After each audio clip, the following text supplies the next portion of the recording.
Welcome to my channel. Try to hear the latest story. The Christmas lights I had just finished hanging around my living room window suddenly felt like a cruel joke. My phone buzzed with a text from Mom, and I read the words that would change everything. Don't come to Christmas. We're all sick of you and your kids. I stared at the screen while 7-year-old Sarah asked me to lift her up so she could place the star on our little tree. 5-year-old Jake was carefully arranging his handmade ornaments on the lower branches, humming jingle bells off-key. My brother Marcus immediately responded to Mom's message with a thumbs-up emoji.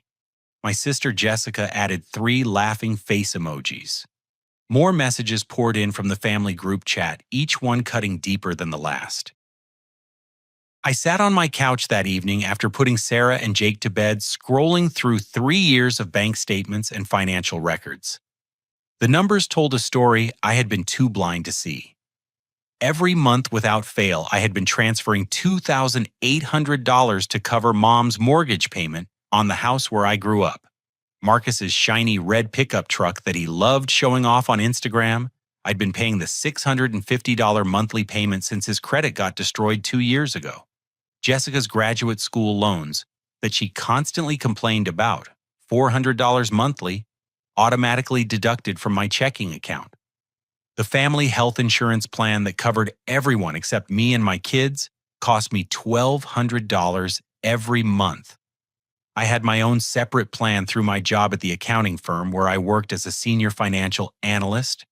Christmas expenses alone had run me over $3,000 last year, and I had covered Thanksgiving dinner for 18 people the month before. Birthday gifts, graduation parties, emergency car repairs, medical bills, that their insurance somehow never quite covered completely. I added it up 3 times before I could believe the total $95,400 in the past 12 months. It started when Linda left me 3 years ago. My ex-wife had packed her yoga mats and moved in with her instructor, a guy named Brad, who wore hemp jewelry and talked about chakras while driving a BMW his daddy bought him. "You're too generous for your own good, Roy," Linda had said on her way out the door. "You'll give away everything you have to people who don't appreciate it." She took half of everything in the divorce, including half the value of my retirement account and the college funds I had started for Sarah and Jake. My family had swooped in during those dark months after Linda left, offering emotional support and promising to help me rebuild my life. Mom brought casseroles and stayed with the kids when I had to work late. Marcus helped me move furniture and set up my new apartment. Jessica offered to babysit so I could have some time to myself. Their kindness felt like a lifeline when I was drowning in grief and single parenthood. But somehow gradually their requests for help had started. Just temporary assistance, they assured me. Mom was having trouble making her mortgage payment after Dad's hours got cut at the factory. Marcus's truck payment was due, and his boss was late with his paycheck. Jessica's student loan company was threatening to garnish her wages. Could I just help out this once family takes care of family, right? One emergency became 2, then 5, then a monthly routine. I never said no because they had been there for me when Linda left. I owed them, didn't I? They deserved my help after everything they had done. Besides, I made good money at the firm and my kids and I lived simply in our 2-bedroom apartment. We didn't need much. I opened Marcus's Facebook profile and scrolled through months of posts that made my stomach turn. Pictures from his trip to Vegas 6 weeks ago, staying at the Bellagio and eating at expensive steakhouses. His new gaming setup that must have cost $4,000 complete with professional lighting for the streaming channel he was always talking about starting but never actually did. Photos of him and his girlfriend Brittany at fancy restaurants, wine tastings, and concerts. All of it funded by my generosity while he sent thumbs-up emojis to messages calling me and my children unwanted burdens. I found a private Instagram account that Jessica had shared with him, filled with screenshots of our family group chat where they mocked my pathetic attempts to buy love and laughed about how easy it was to guilt-trip Roy into paying for everything. They had been making fun of me for months while I handed over my paycheck every month like a fool. Saturday morning arrived gray and cold, with the kind of December wind that cuts right through your jacket. I made pancakes for Sarah and Jake. While they watched cartoons, their innocent laughter a sharp contrast to the methodical plan forming in my mind. After breakfast, I settled them with coloring books and juice boxes, then opened my laptop at the kitchen table. First call, First National Bank, where Mom's mortgage was automatically paid from my account. I need to cancel the recurring payment to Patricia Delacroix, effective immediately. The representative asked if I was sure, explaining that stopping mortgage payments could result in foreclosure proceedings. I understand completely, I replied, watching Sarah carefully color inside the lines of a Christmas tree. Please remove my account from all automatic payments to that address. Second call, Cherokee County Credit Union, where Marcus's truck loan was serviced. Same process, same result. I had co-signed the loan when his credit was too damaged to qualify a loan. Removing myself as the payer would trigger an immediate payment demand to the primary borrower. That's exactly what I want, I confirmed. Third call, Jessica's student loan servicer. Her monthly payment had been set up through my bank's bill pay system. I canceled it with 3 clicks on their website while Jake asked me to open a new box of crayons. The phone calls continued throughout the morning. Car insurance for Marcus's truck canceled. The family cell phone plan, where I paid for 5 lines while only using 1, terminated with 30 days notice. The shared savings account that I had been funding for family emergencies that somehow always turned into non-emergencies, like Jessica's spring break trip to Miami, closed, with all remaining funds transferred to my personal checking. By noon, I had called my real estate lawyer, David Chen, who handled my divorce paperwork. Roy, good to hear from you. What can I do for you today? I explained the situation with Mom's house, where I'd been added as a co-signer on the mortgage refinance 2 years ago, when she claimed she needed help qualifying for a lower interest rate. You want to remove yourself from the mortgage? David asked, his voice carefully neutral. That's going to require her to refinance again or sell the property. Are you prepared for that consequence? Completely prepared, I answered, watching my kids build an elaborate castle with their wooden blocks. What do I need to sign? The joint checking account that I had set up with my father, Harold, took more effort to close. Dad had early-stage dementia, according to the family, and Mom had power of attorney over his finances. But the account had been funded entirely by me, originally meant to help Dad with medical expenses that Medicare didn't cover. I had been depositing $500 monthly for 2 years. Sir, I'll need to speak with the other account holder or the power of attorney representative before making any changes, the bank representative explained. I requested a full transaction history going back 24 months and asked them to mail it to my apartment address. Something about Dad's situation had always bothered me, but I could never put my finger on what seemed wrong. By 4 p.m, I had canceled, suspended, or terminated every financial connection between my bank accounts and my family members. The feeling was unlike anything I had experienced before, part relief and part terror.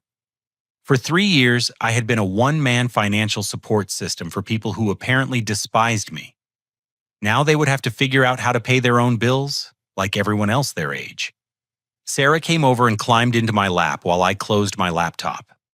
Daddy, are you sad about Christmas? She asked, her small hand patting my cheek. You look worried. Just thinking about grown-up stuff, sweetheart. I told her, kissing the top of her head. But you know what, I think this Christmas is going to be better than we thought. I had no idea how right I was about to be. Sunday evening brought the first wave of panic calls. My phone started ringing at 6:30 while I was helping Jake with a puzzle of farm animals. Mom's number appeared on the screen and I almost didn't answer. When I did, her voice was shrill with anxiety. Roy, what did you do? The bank called about my mortgage payment being declined. They said the automatic transfer was canceled. Fix this right now. No greeting, no explanation for yesterday's cruel text message, just demands. I received your message yesterday, I said calmly, separating puzzle pieces by color. You made it clear that my children and I aren't welcome in your life anymore. I'm simply respecting your wishes. That wasn't serious. You know how family talks. We were just frustrated about the holidays being expensive. You can't just stop helping us because your feelings got hurt. Her tone shifted between angry and pleading, as if she couldn't decide which approach might work better. Mom, you told me not to come to Christmas because you're sick of me and my kids.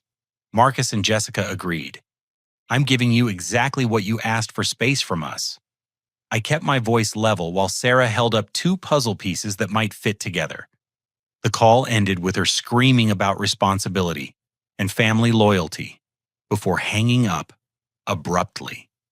20 minutes later, Marcus called from his workplace parking lot. His truck had been repossessed during his lunch break, towed away, while his co-workers watched from the office windows. Do you have any idea how embarrassing this was? He shouted into the phone.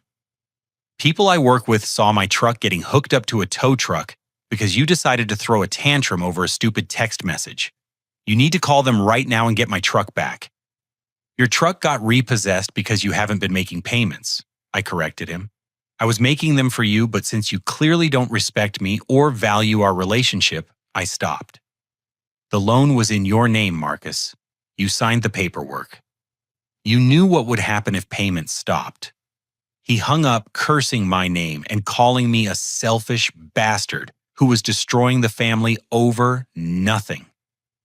Jessica called an hour later, her voice thick with tears. Her student loan company had sent an automated message warning that her account was past due and would go into default if payment wasn't received within 10 days. Roy, please don't do this. I just graduated nursing school and I'm trying to find a job. If my loans go into default, it'll destroy my credit and I might not be able to get hired at some hospitals. Please don't ruin my future because you're mad about Christmas. Jessica, I'm not ruining anything, I replied, helping Sarah into her pajamas. You're 26 years old with a nursing degree. You're perfectly capable of paying your own student loans like every other adult who goes to college. But I don't have a job yet. The job market is really competitive right now, and nursing positions don't pay as much as people think.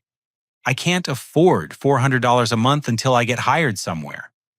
Then, you should have thought about that before you sent laughing emojis when Mom told me my children weren't welcome at Christmas. I hung up before she could respond. Monday brought a new level of desperation. Mom showed up at my apartment building at 7 in the morning, pounding on my door hard enough to wake both kids.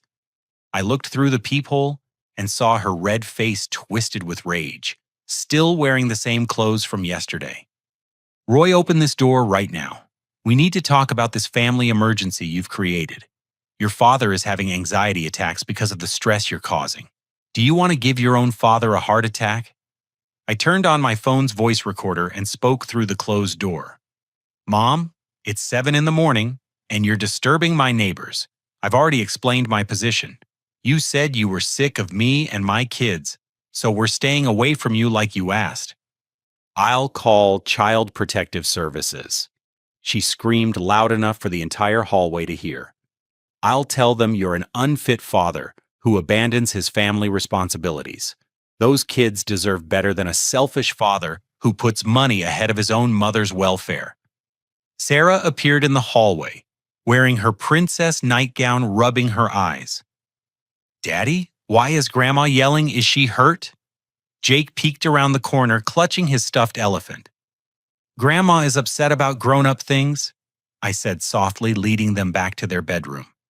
Why don't you two play quietly in here while I handle this? I waited by the door until Mom finally stopped shouting threats and drove away. Then I called David Chen again to discuss what legal protections I might need if she actually followed through on her threats about Child Protective Services. The conversation with David gave me an idea about something I needed to investigate more thoroughly. That afternoon, Harold knocked on my door alone. My father looked thinner than I remembered, his gray hair uncombed and his clothes hanging loose on his shrinking frame. But his eyes were clear and alert, more focused than they had been in months. Roy's son, can we talk privately? There are some things I need to tell you about what's been happening in our family. He glanced toward the kids' bedroom where Sarah and Jake were playing with building blocks. Things your mother doesn't know, I remember. I made coffee while Harold sat at my kitchen table, his weathered hands folded carefully in front of him. What he told me over the next hour changed everything I thought I knew about my family's financial situation and my father's mental condition. I've been pretending to be more confused than I really am. Harold admitted, his voice steady and clear. The dementia is real, Roy, but it's not as bad as your mother claims. Some days are harder than others, but I remember a lot more than I let on. I've been listening to your mother and your siblings plan how to get more money from you. They think I'm too far gone to understand, but I hear everything. He reached into his jacket pocket and pulled out a small notebook with cramped handwriting covering every page. I've been writing down what they say when they think I can't follow the conversation. Roy, they've been playing you for a fool since your divorce, and they're planning something much bigger. Harold opened his notebook and began reading entries that made my blood run cold. According to his careful documentation, my family had been planning to ask me to fund Marcus's wedding next summer.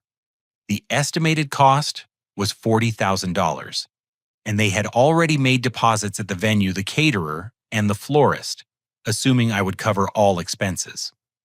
They printed wedding invitations last month. Harold continued flipping through pages of his handwriting. Marcus and Brittany's names are on them, but at the bottom it says, generously hosted by Roy Delacroix. They never asked your permission, Roy.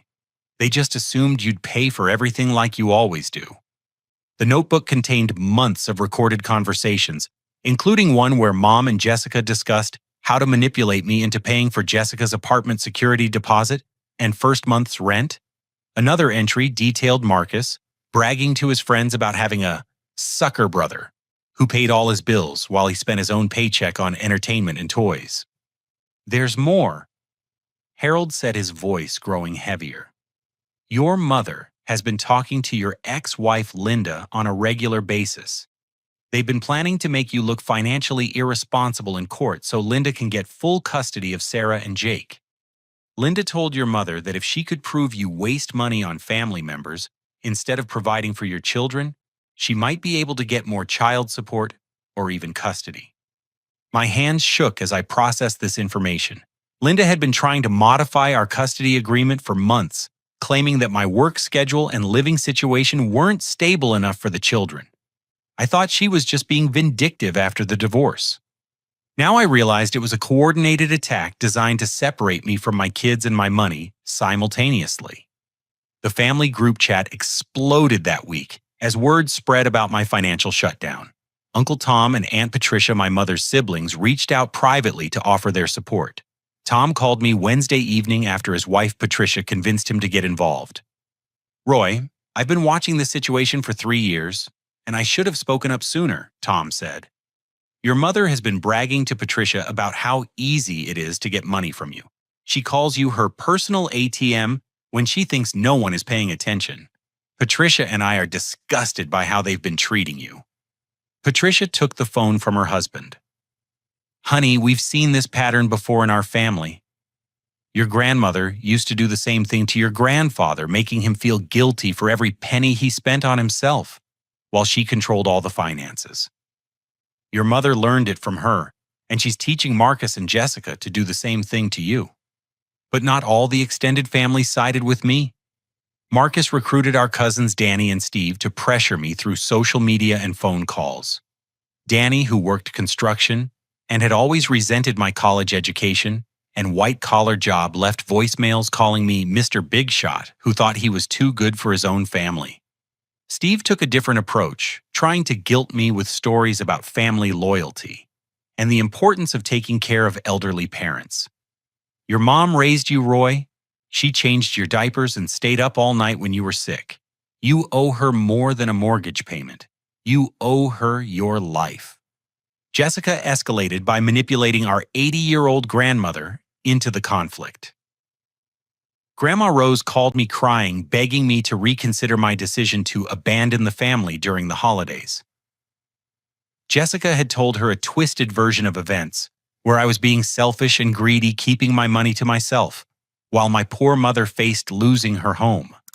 Marshall, Roy, sweetheart, I don't understand what happened between you and your mother, but surely it can't be worth breaking up the family over, Grandma Rose said through tears. Christmas is supposed to bring families together, not tear them apart. Can't you find it in your heart to forgive whatever she did wrong? Talking to my grandmother broke my heart because she was being manipulated with lies and half-truths. Jessica had convinced her that I was angry over a minor disagreement, not that Mom had told me my children weren't welcome at Christmas, and that the entire family was sick of us. The annual family Christmas party at Tom and Patricia's house became a battlefield. I arrived with Sarah and Jake both dressed in their Christmas outfits, not knowing that Marcus and Jessica had spent the week rallying family members against me. The tension was immediate and obvious. Marcus cornered me by the kitchen while my kids played with their cousins in the living room. "You need to stop this nonsense and fix what you broke," he said, blocking my path to the refrigerator.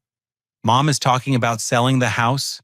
Jessica might have to drop out of her nursing program, and Dad is getting worse because of all the stress you're causing." "Dad is fine," I replied quietly. In fact, he's clearer than he's been in months now, that he's not constantly stressed about your financial schemes. The financial schemes. We're family, Roy. Family helps each other out. That's what normal families do. Marcus stepped closer, trying to intimidate me with his height advantage. "You make twice what any of us make, and you live in a tiny apartment with 2 kids. You can afford to help out." Help out is one thing. Paying all your bills while you mock me behind my back is something completely different. I kept my voice low to avoid causing a scene in front of the children. "You want family loyalty? Try showing some respect first." Jessica enlisted our teenage cousin Emma to spy on my conversations and report back to her. Emma, who was 17 and desperate to seem important to the adults, followed me around the party, trying to overhear phone calls and conversations. When I stepped outside to take a call from David Chen about the mortgage situation, Emma pressed herself against the window to eavesdrop. The final straw came when Jessica stood up in front of the entire party and made a speech about family values and taking care of each other during difficult times. She painted me as the villain who had abandoned his responsibilities and left his aging parents to struggle financially while living selfishly with money that should be shared with the family. "Roy has forgotten where he came from," Jessica announced while holding Grandma Rose's hand for dramatic effect. "He's chosen money over family greed, over love. Our mother might lose the house she's lived in for 30 years because Roy decided his feelings were more important than his family's survival." Sarah tugged on my sleeve. "Daddy, why is Aunt Jessica saying mean things about you? Why is she making Grandma cry?" Jake had stopped playing and was staring at Jessica with confusion and fear on his small face. I picked up both my children and walked toward the door without responding to Jessica's performance. Tom followed us outside and helped me buckle the kids into their car seats. "Don't let them manipulate you," Tom said as I started the car. "You're doing the right thing by setting boundaries. Your kids are watching how you handle this, and they're learning that it's okay to stand up for yourself when people treat you badly." The drive home was quiet, except for Jake asking why family parties always made Daddy sad. I didn't have a good answer for that question, but I was starting to understand that some families aren't worth the pain they cause. That night, Linda called while I was putting the kids to bed. She rarely called in the evening unless it was about scheduling changes, so I was immediately suspicious. Her tone was fake sweet, the voice she used when she wanted something. "Roy, I heard about the situation with your family. I know we have our differences, but I'm concerned about how this conflict might be affecting Sarah and Jake. Maybe it would be better if they stayed with me for a while until you work things out with your mother." The trap was so obvious that I almost laughed. Linda wanted to use the family drama as evidence that I was creating an unstable environment for the children.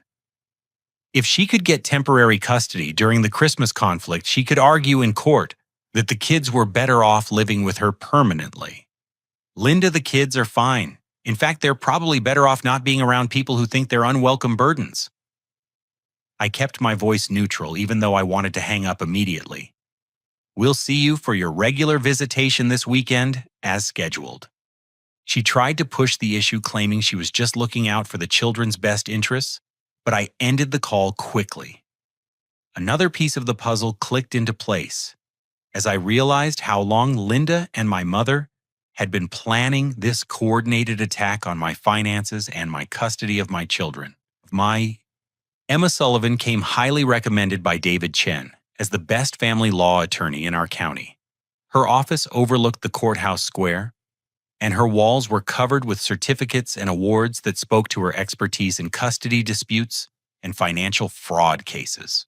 When I explained the full situation during our initial consultation, her expression grew increasingly serious. Roy, what you're describing isn't just family dysfunction. There are several potential crimes here, including identity theft fraud and financial elder abuse. Emma spread my financial documents across her conference table, examining 3 years of bank statements and canceled checks. If your family members have been forging your signature on documents or misrepresenting your financial obligations, we have grounds for criminal charges. She pointed to a credit report I had pulled the week before. Look at this. You're listed as a co-signer on 3 different loans that you say you never signed for. A boat loan for Marcus from 18 months ago, a credit card account for Jessica, and a personal loan for your mother. Do you remember signing any paperwork for these accounts? I studied the documents with growing anger. The boat loan was for $12,000 for a fishing boat that Marcus had supposedly bought with his own money. The credit card had a $15,000 limit and was currently maxed out with charges at expensive restaurants, clothing stores, and electronics retailers. The personal loan was for $8,000 with no explanation of its purpose. I never signed for any of these. I confirmed. I would never co-sign for a boat or a credit card, and my mother never asked me to co-sign for a personal loan. Emma photographed each document with her phone. We'll need to contact these lenders and request copies of the original signed applications. If someone has been forging your signature, that's identity theft and fraud. Both are felonies in this state. The investigation took 2 weeks, but the results were damning. Marcus had indeed forged my signature on the boat loan application using information from my tax returns that I had asked him to help me prepare the previous year. Jessica had somehow obtained my social security number and employment information to apply for the credit card. The personal loan for my mother appeared to be legitimate, but she had never mentioned it to me despite making me feel guilty about not helping enough with her expenses. Meanwhile, the consequences of my financial shutdown were cascading through my family's lives like dominoes falling. Marcus's workplace situation deteriorated when his supervisor learned that his vehicle repossession was due to unpaid loans rather than a temporary financial emergency. His job required reliable transportation for client visits, and Marcus was forced to rent a car with his credit card until he could find alternative transportation. The rental car company ran a credit check that revealed his defaulted truck loan and the boat loan that was now in my name due to his delinquency. Marcus's credit score dropped below 500, making it impossible for him to qualify for financing on any vehicle. He was forced to ask his girlfriend Brittany to co-sign for a used car loan at a predatory interest rate of 23%. Jessica's student loan default triggered automatic wage garnishment at her new job at Regional Medical Center. 25% of her gross pay was now being deducted automatically to cover her defaulted loan payments, leaving her with barely enough money to cover rent and basic expenses. The nursing program she had completed required graduates to maintain good financial standing, and her loan default put her professional license application under review. Mom's mortgage situation spiraled into foreclosure proceedings when she missed a second payment in December. The bank's foreclosure notice was posted in the local newspaper's legal announcements, creating public embarrassment that she blamed entirely on me. She hired a bankruptcy attorney who advised her to sell the house immediately before foreclosure damaged her credit beyond repair. But the most surprising development came from my investigation into Dad's finances with Emma's help. Harold had been telling the truth about his mental clarity, and his Social Security disability payments had been accumulating in a savings account that Mom controlled through her power of attorney. Instead of using the money for Dad's medical care as intended, she had been spending it on credit card payments and personal expenses. "This is textbook financial elder abuse," Emma explained during our follow-up meeting. "Your mother has been stealing your father's disability money while making you pay for expenses that should have been covered by his Social Security. She's been double-dipping, essentially taking money from both you and your father for the same household expenses." Emma filed complaints with Adult Protective Services and the Social Security Administration on Harold's behalf. The investigation revealed that Mom had diverted over $15,000 from Dad's disability account over 2 years, money that was specifically designated for his medical care and living expenses. The legal pressure intensified when Emma sent formal demand letters to Marcus, Jessica, and my mother regarding the forged loan applications and misused funds.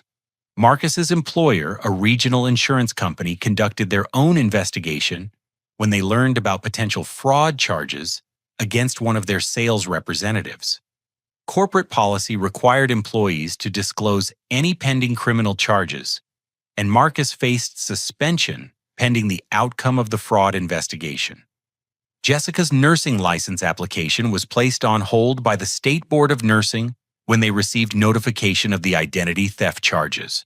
Professional licenses in healthcare require applicants to demonstrate financial responsibility and ethical conduct, and pending fraud charges triggered an automatic review process that could delay her licensure by months.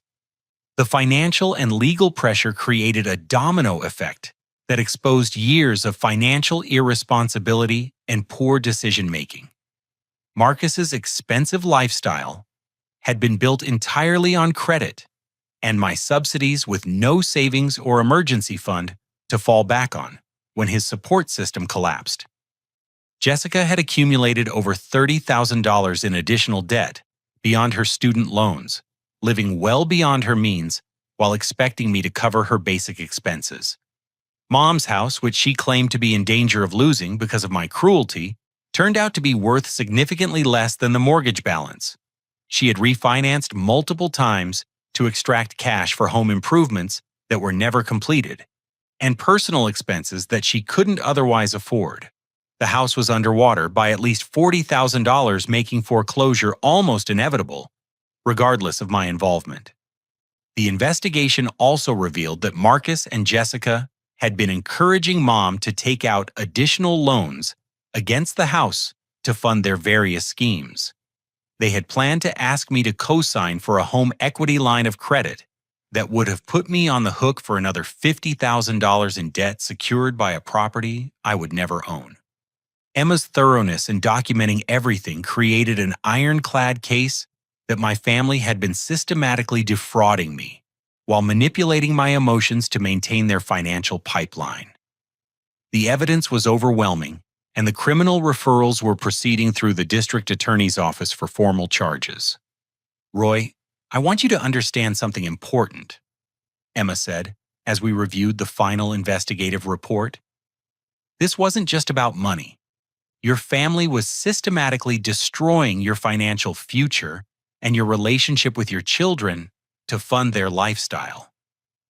If you hadn't stopped when you did, you would have been bankrupt within 2 years, and Linda probably would have won full custody by proving you were financially irresponsible."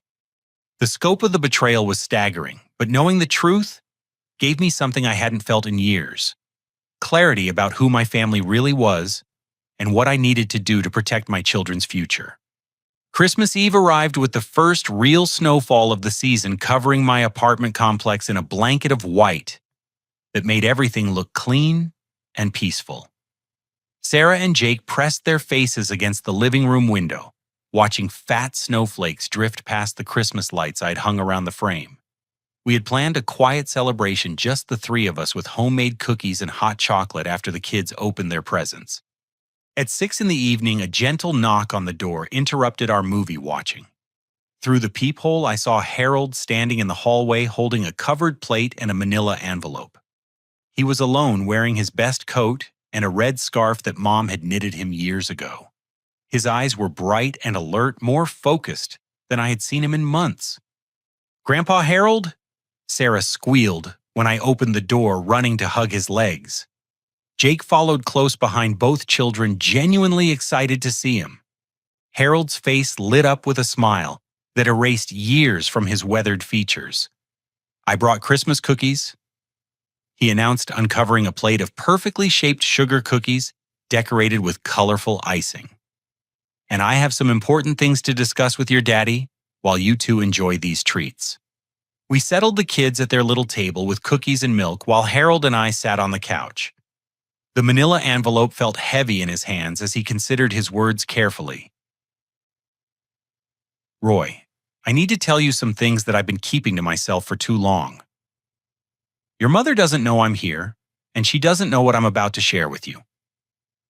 Harold's voice was steady and clear, with none of the confusion or hesitation that had marked his speech in recent months. "I've been documenting what's been happening in our family for the past 6 months, and it's time you knew the whole truth." He opened the envelope and pulled out a small digital recorder, the kind that journalists use for interviews. "I started recording conversations after I realized that your mother and siblings were taking advantage of you.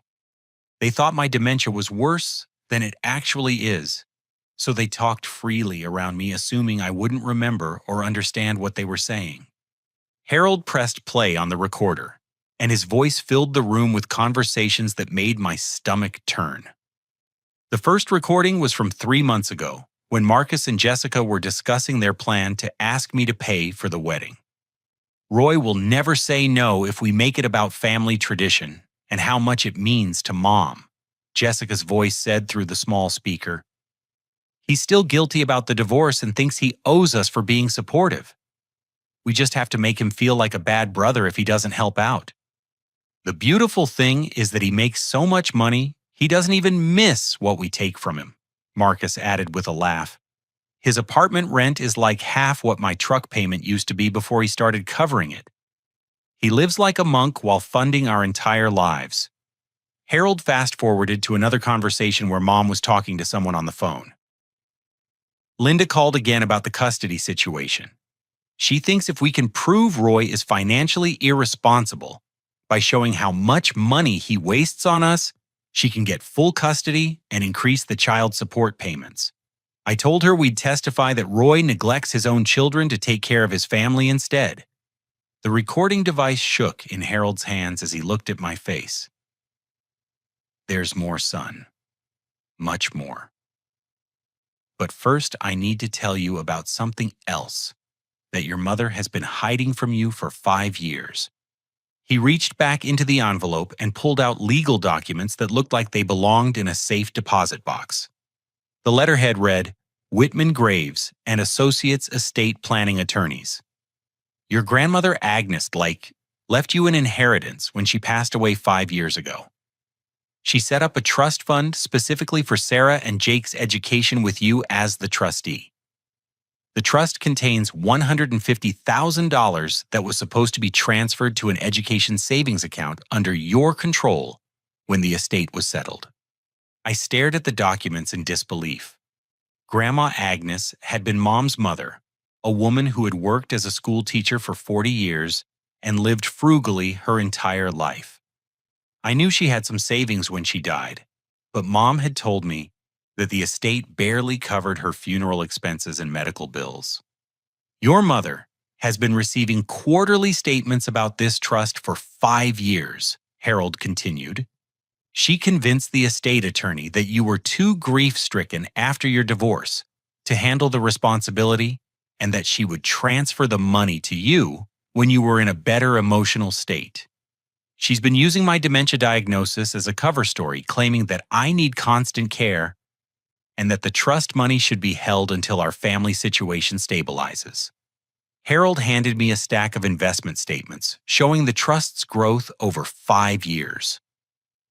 The original $150,000 had grown to nearly $200,000 through conservative investments. It was more than enough to fund both children's college educations completely, with money left over for graduate school if they chose to pursue it. She's been planning to use this money to cover Marcus's wedding and Jessica's debts, Harold said quietly. I heard them talking about how to get the trustee to release the funds for family emergencies. They were going to claim that your financial support of the family proved you couldn't manage money responsibly, and that the trust should be used to stabilize everyone's situation. The scope of the deception was breathtaking. For 5 years, while I struggled with single parenthood and divorce recovery, my mother had been sitting on an inheritance that was specifically meant to secure my children's future. She had watched me stress about college savings plans and worry about affording their education while hiding money that their great-grandmother had set aside for exactly that purpose. There's one more recording you need to hear. Harold said, his voice heavy with sadness. This one is from last week after you stopped the financial payments. Your mother was talking to Linda about their plan to use the custody case to force you to turn over control of the trust money. The final recording was the most damaging. Mom's voice was clear and calculating as she described her strategy to Linda. If we can prove Roy is emotionally unstable and financially irresponsible, you can get full custody and I can petition the court to name myself as successor trustee for the children's inheritance. Between the child support increase and access to the trust fund, we'll have complete financial control. It's perfect, Linda's voice responded. Roy will end up paying me more in child support than he was paying his family, and his mother gets access to the inheritance money. We both get what we want, and Roy loses everything. Harold turned off the recorder and sat in silence while I processed what I had just heard. My mother and ex-wife had been collaborating for months to destroy my financial future and take my children away from me, all while hiding an inheritance that legally belonged to my kids. Dad, why didn't you tell me about this sooner? I asked, struggling to keep my voice down so the children wouldn't overhear. Because I wasn't sure how much of it I was remembering correctly, Harold admitted. The dementia is real, Roy. Some days I can't remember what I had for breakfast or where I put my glasses, but other days like today, everything is crystal clear. I've been writing down what I remember and double-checking it against these recordings to make sure I wasn't confused. He pulled out the notebook I had seen before, now filled with dozens of pages documenting conversations, financial transactions, and planning sessions between my mother's siblings and ex-wife. It was a detailed record of a conspiracy that had been building for years, designed to systematically strip me of my money, my children, and my future. I made my choice about where my loyalty belongs, Harold said, watching Sarah and Jake playing quietly with their Christmas toys. Those children are innocent, and you're a good father who deserves better than what this family has been doing to you. I won't be part of a plan that hurts them or you anymore. Harold stood up and put on his coat, preparing to leave. I'll be staying at Tom and Patricia's house for the holidays. I've already moved my personal belongings out of your mother's house, and I'll be looking for my own apartment after the new year. It's time for me to stop enabling this family's behavior by being a silent witness. He hugged Sarah and Jake goodbye, promising to see them again soon. At the door, he turned back to me with a sad smile. Merry Christmas, son. I'm proud of the man you've become and the father you are to those children. Don't let anyone make you feel guilty for protecting your family. After Harold left, I sat on my couch holding the inheritance documents and listening to my children's laughter as they played with their Christmas toys. For the first time in years, I felt like I could see clearly through the fog of manipulation and guilt that had been clouding my judgment. The truth was ugly and painful, but it was also liberating. I finally understood that my family's financial problems were not my responsibility to solve, and their emotional manipulation was not love or loyalty. Real family doesn't steal from children's education funds or conspire to destroy a father's relationship with his kids.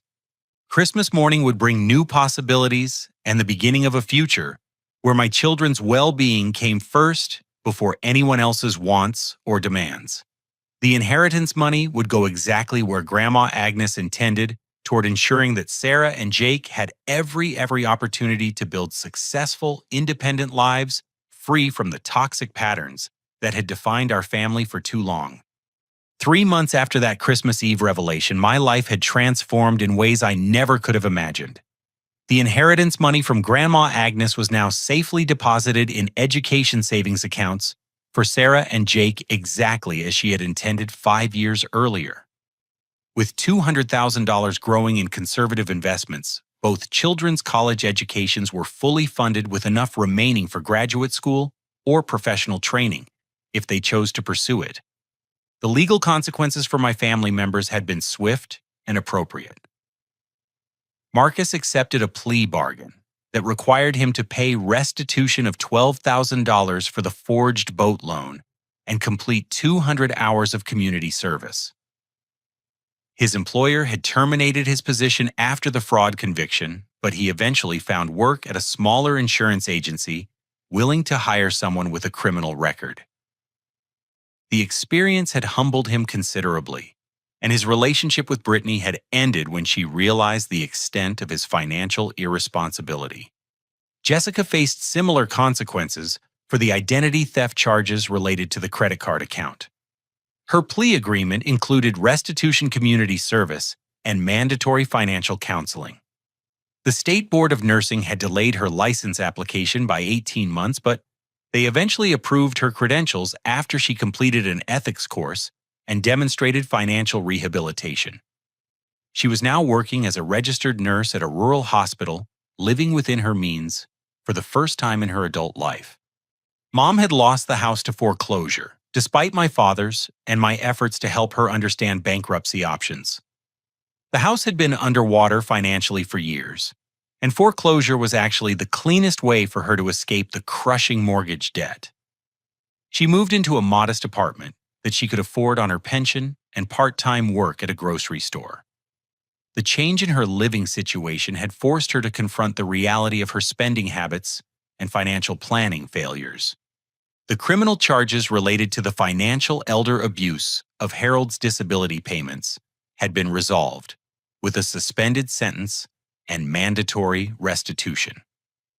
Mom was required to repay the $15,000 she had diverted from Dad's Social Security account, with payments automatically deducted from her pension to ensure compliance. Harold had moved into a senior living community that specialized in memory care for people with early-stage dementia. The facility provided the medical support he needed while allowing him to maintain independence and dignity. He visited Sarah and Jake every weekend, and his mental clarity had improved dramatically once he was removed from the stress and toxic environment of Mom's house. The relationship between Harold and me had grown stronger than it had ever been. Without the interference and manipulation from Mom, we were able to have honest conversations about family history, parenting challenges, and his hopes for his grandchildren's future. Harold had become a positive grandfather figure who taught Sarah and Jake about integrity, honesty, and the importance of treating family with genuine love and respect. Linda's attempts to modify our custody arrangement had failed spectacularly when Emma presented evidence of her collaboration with my mother to manipulate the court system. The family court judge had been particularly unimpressed with Linda's efforts to use false claims of financial irresponsibility to gain custody while secretly planning to access the children's inheritance money. Instead of gaining more custody time, Linda had lost some of her visitation privileges and was required to attend co-parenting counseling. My relationship with Tom and Patricia had deepened as they became surrogate family members who provided healthy examples of how relatives should treat each other. They included Sarah, Jake, and me in their holiday celebrations and family gatherings, creating new traditions based on mutual respect and genuine affection rather than financial obligation and emotional manipulation.